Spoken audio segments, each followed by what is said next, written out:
Bonjour à vous, amis des églises L'Abri de la Neuville et de la Margelle à Lutry.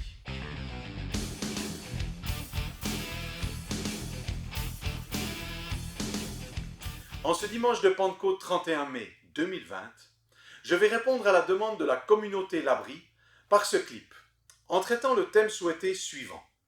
Augmente ma soif. Sujet assez pertinent en ce jour souvenir de la première Pentecôte, où l'Esprit de Dieu inonda les cœurs, les esprits, mais surtout les langues de 120 disciples à Jérusalem.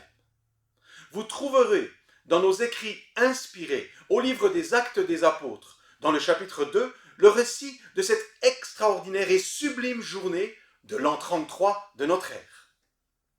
Dieu déverse ainsi, en ce jour particulier, son Saint-Esprit, afin d'équiper cette jeune église naissante dans cette chambre haute à Jérusalem. La suite directe de ce don de l'Esprit sera immédiatement visible et audible au travers du témoignage puissant que donneront ses disciples, ainsi renouvelés et rendus forts par la plénitude reçue. Audace et courage agiteront ses disciples afin d'annoncer en public et dans les rues les merveilles de Dieu. Immédiatement, 3000 personnes supplémentaires s'ajouteront à cette nouvelle implantation d'église. Waouh! Quel modèle par excellence de la croissance d'une communauté, où l'action divine se conjugue avec celle des humains. La première Pentecôte de l'Église chrétienne donne naissance à cet extraordinaire peuple de Dieu, rassemblant juifs et non-juifs, de toute race, de toute couleur, de toute langue, et sans aucune discrimination sexiste. Le peuple de Dieu, après Jésus-Christ, intègre et embrasse l'entièreté de l'humanité. Quel projet phénoménal! Nous comprenons que le thème du jour est bien en lien avec cette journée commémorative. Un des nombreux symboles de l'Esprit de Dieu étant l'eau, celle qui désaltère, qui vivifie, qui redonne de la vigueur aux assoiffés et permet de continuer de vivre sainement. Un fils de Corée, écrivain du psaume 42, note ceci dans les versets 2 et 3. Comme une biche désire l'eau du ruisseau, ainsi je te désire, toi, mon Dieu. J'ai soif de Dieu, du Dieu vivant. Et David, rédacteur du psaume 63, écrit au verset 2. Ô Dieu, c'est toi mon Dieu, je te cherche. Mon cœur a soif de toi. Mon corps a besoin de toi comme une terre sèche, assoiffée, sans eau. Il existe bel et bien une saine soif de Dieu. Mais qu'est-ce que cela peut bien signifier? Ces deux psaumes sont clairs. La soif de Dieu se doit d'être bien orientée, c'est-à-dire une soif naturelle provoquée par un manque d'eau durant la sécheresse. Cette soif de Dieu se manifeste comme vitale pour le corps et l'âme des auteurs de ces psaumes, car sans Dieu, leur vie se dessèche.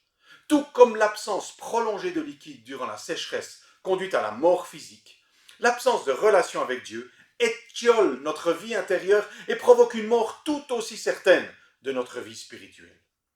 Il ne s'agit absolument pas d'une recherche de perception, d'émotion, liée à une impression de spiritualité profonde et épanouie lorsque nos sentiments émettent des impressions de satisfaction.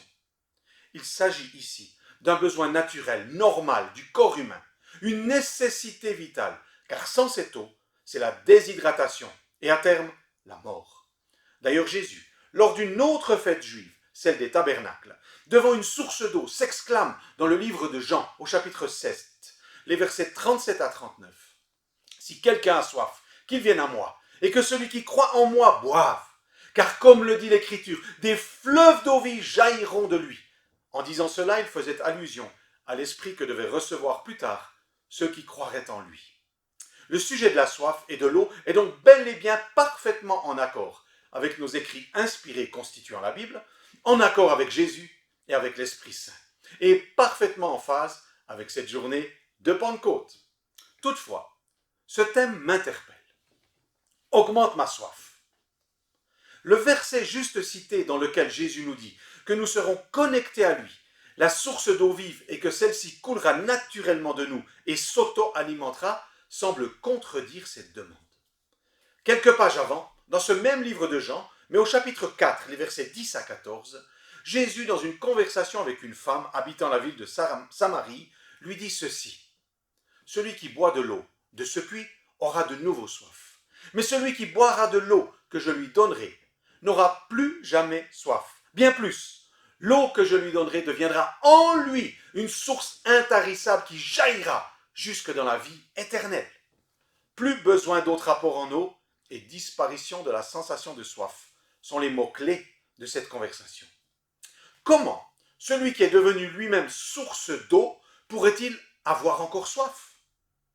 Alors, pourquoi désirer une augmentation de la soif lorsqu'en nous-mêmes des fleuves intarissables jaillissent? Aïe aïe aïe! Ce que j'ai dit ne paraît tout d'un coup plus très spirituel selon nos standards et habitudes. Car il est de bon ton de vouloir plus de vie divine en nous, davantage de sensations de la présence de Dieu, de puissance, de révélation, de rafraîchissement. Pourtant, fort nombreux sont les textes bibliques mentionnant que nous avons tout pleinement et en suffisance dans la personne de Jésus-Christ, présent en nous par la vie de son Esprit Saint. Certains me diront qu'une saine insatisfaction est bénéfique et nécessaire. Mais est-ce vraiment ce que Jésus nous dit et promet? Une continuelle insatisfaction? Une soif toujours plus grande et jamais assouvie? Est-ce ce que Dieu a voulu pour nous? Je n'en suis pas sûr. 2 de mes filles ont récemment donné naissance à de magnifiques garçons. Il est évident que la soif d'Éloane, qui a 4 semaines, n'est pas identique à celle de son cousin Gabriel, qui a déjà dépassé ses 14 mois, et encore moins à la mienne, leur grand-père. La soif de ces petits êtres est en lien avec leur corpulence et ira en grandissant avec la prise de masse et leur croissance. Nous voyons qu'il est donc normal, dans la vie naturelle, que l'évolution de la soif progresse de la naissance à la maturité. Je crois qu'il en est de même dans la vie spirituelle. Un nouveau-né en Jésus aura besoin de grandir et ainsi sa capacité à ingérer du liquide pour sa croissance augmentera jusqu'à sa maturité. Ensuite, une situation normale et satisfaisante devrait permettre une vie correcte. Les besoins en eau ou en liquide augmenteront selon les efforts consentis. Lorsqu'un sportif ou un travailleur fait des efforts importants, l'apport en eau devra être augmenté, faute de quoi un manque pourrait perturber le bon fonctionnement du corps humain. Nous constatons que l'augmentation de la soif est naturelle, juste et bénéfique lorsque nous sommes en croissance vers la maturité, ou alors lorsque nous faisons des efforts particuliers. Autrement, la consommation normale est bien suffisante et satisfaisante. En résumé, si notre désir d'augmenter notre soif de Dieu est en lien avec la croissance spirituelle, très bien. Si elle est en lien avec un engagement dans l'œuvre de Dieu, dans les actions qu'il a prévues d'avance pour nous également. Mais si c'est uniquement pour satisfaire un besoin de plus, de davantage de perception, alors je crois que nous faisons fausse route. Jésus nous propose la liberté, non une dépendance à plus de sensationnel venant de lui. Le but de l'eau vive est de permettre la vie, non de satisfaire un sentiment de bien-être, même dans la présence de Dieu. Le but de la vie est d'accomplir la destinée que Dieu nous a offerte et de collaborer à l'action divine ici sur terre. Le breuvage spirituel désaltérant nous donne la force, l'énergie, le rafraîchissement dont nous avons besoin pour l'accomplir. Jamais les dons de Dieu aux humains n'ont été restreints à la satisfaction personnelle, même si l'utilisation de ceux-ci apporte une énorme satisfaction.